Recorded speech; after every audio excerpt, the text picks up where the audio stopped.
What is going on, guys? Jason Burke here, Styles Clash for Life, coming at you on YouTube. And today I've got another edition of The Drive-In, where I watch recently released films and tell you guys whether they're worth watching, worth waiting for, or worth skipping altogether.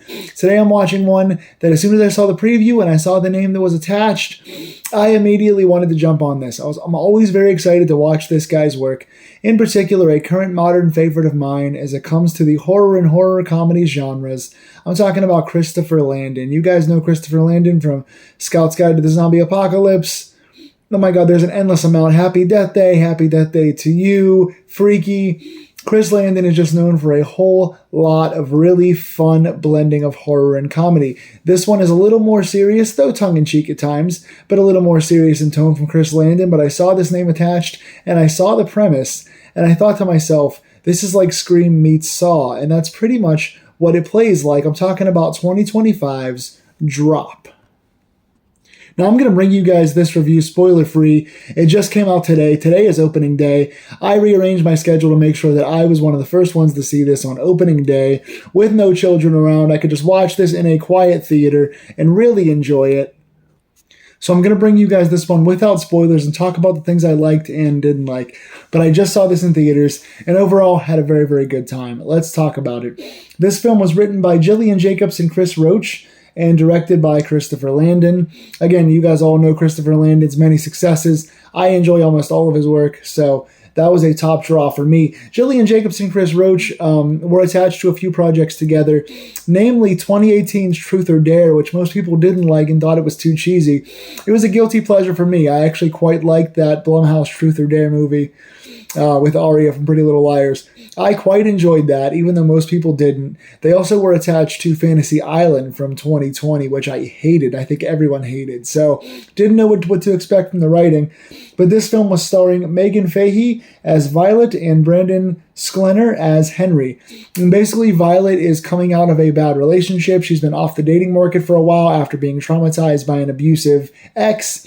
Decides to finally go on her first date in a long time. Goes out to this beautiful high top restaurant that's high above this beautiful building. She goes on this first date, this kind of, I guess, date from Tinder, and comes to realize she's getting drops, hence the term drop.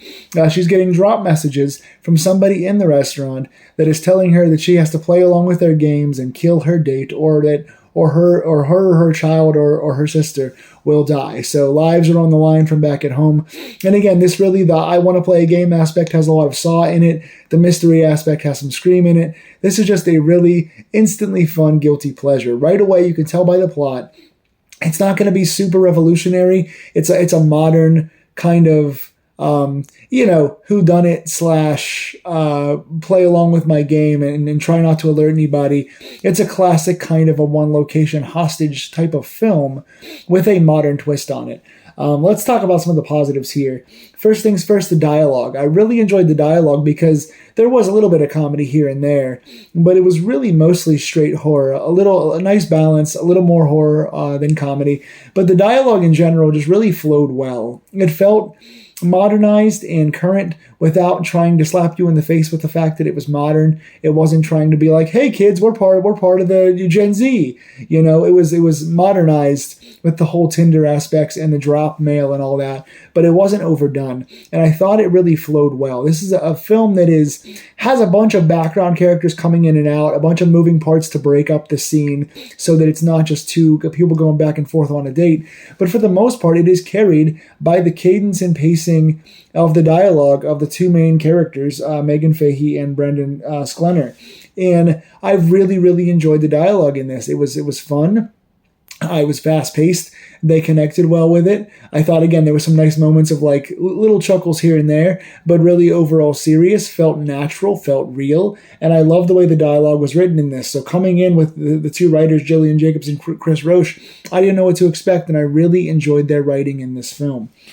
Chemistry. Okay, the chemistry of the two main characters, again, really has to make or break the film. If the two actors or characters aren't good and they don't mesh well, carrying scenes on their own and carrying scenes together, and they don't click on screen, it's going to really hurt the film. This is a film that is really heavily reliant on the two main actors to be good at what they do individually and be good together, and they are. I really enjoy the chemistry here of Violet and Henry as they go on this first date. Just two well-seeming people that really make you beat to beat kind of question what's going on around them, and it's pretty cool.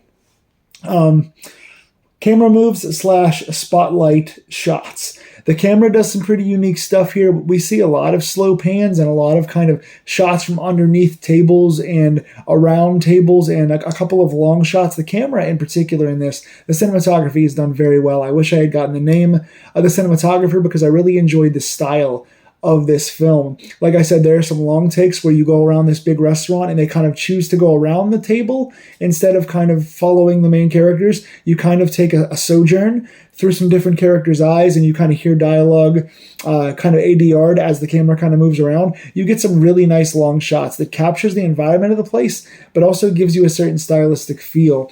Under the table shots, around the table shots, using barriers to kind of shield your perception for a second to get back to what's going on, really takes the viewer on the journey and makes you feel like you're in the restaurant with them. And there are certain spotlight shots that are really quirky that not everyone is going to like. But when the main character, Violet, starts to kind of wonder who's sending these drops, and you have this 30-foot radius that it could be anybody that's all on their phone in this restaurant, you have her kind of mentally spotlighting different characters, looking and trying to connect the dots and figure out the mystery aspect of the movie, which is well done. A lot of the characters have little moments and they all kind of get to shine in small doses. So they implicate enough people that give you enough characters. Oh, it could be them. It could be them. Oh, they have nice dialogue. They have a good little moment. Everyone is kind of in and out, but they all make enough of an impact to make you like their character and suspect them at the same time.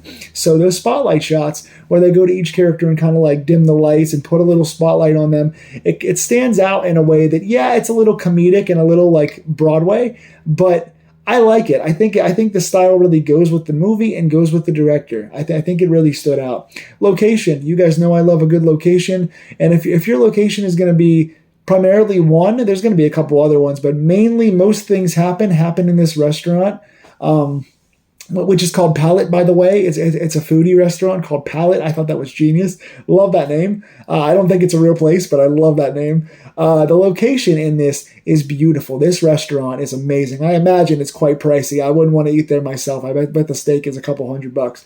But the location was just beautiful. I mean, it was well lit and had nice views and had different lighting in different sections and had long corridors and had a nice circular bathroom and just gave you more places to wonder kind of who's around the corner and who's behind everything. It was open world and at the same time gave you a claustrophobic feel in different sections of this restaurant. Every table kind of had their own personality to it in this well-lit, beautifully, perfectly put together place that is very upscale and fancy, but also gives you enough menace to wonder who's behind what's going on. Simple fun is my last big positive. It's just, again, it's not super revolutionary. It's a girl on a date trying to pretend things are fine when they're not, trying to do the thing she's being asked to do, or her family's life is on the line. And so there's a lot of caveats with characters making decisions. And overall, I enjoyed the decision-making process in this film. Everyone felt pretty smart and pretty with it, pretty mentally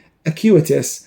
But overall, it's just a fun little movie. It's part Saw, part Scream, part other Chris Landon films in kind of a modern landscape of a first date from hell, which I really, really enjoyed. My only real negative to this, it runs an hour and 40, and that's a great length for this. Felt like a very good time. Plausibility. There are certain moments in this film, while I do like that they made every character have to kind of be smart about this, there are some moments that you're like, that's the timing of that and the reasoning behind that, and how did you get away with that? Certain things are a little implausible, so you do have to suspend disbelief a little bit and play along with the story. But if you're going to watch this film, you're going to do that anyway, so plausibility is my only negative. But overall, I had a really good time. If you like Chris Landon movies, and if you like your horror a little more on the serious than silly side, silly kind of premise, but more serious characters, I think you're going to find something for everybody in this movie. I really enjoyed the dialogue. I enjoyed the chemistry. It was shot beautifully. It was in a beautiful location, and it's just a really fun hour and 40 minutes. Again, it's not going to set the world on fire, but for me, I would say it's my number 3 best horror film so far of 2025. I would say Companion 1, Hard Eyes 2, and this is number 3, but you could argue any of those 3 could be in the top spot right now. It's like a 1A, 1B, 1C right now. I really enjoyed Drop. 7.5 out of 10 for me. If you've seen it, tell me in the comments down below what you think of it. Let's talk about it. Spoiler free. If you want to talk spoilers, let me know about that too, and we'll talk spoilers. And let me know what other films you want me to review coming up, because there's Final Destination around the corner. There's I Know What You Did Last Summer around the corner. I am ready for these horror films coming up. So please like, share, and subscribe these film deep dives, and give me feedback if you'd like to see some more of these. Take care and stay scared, guys.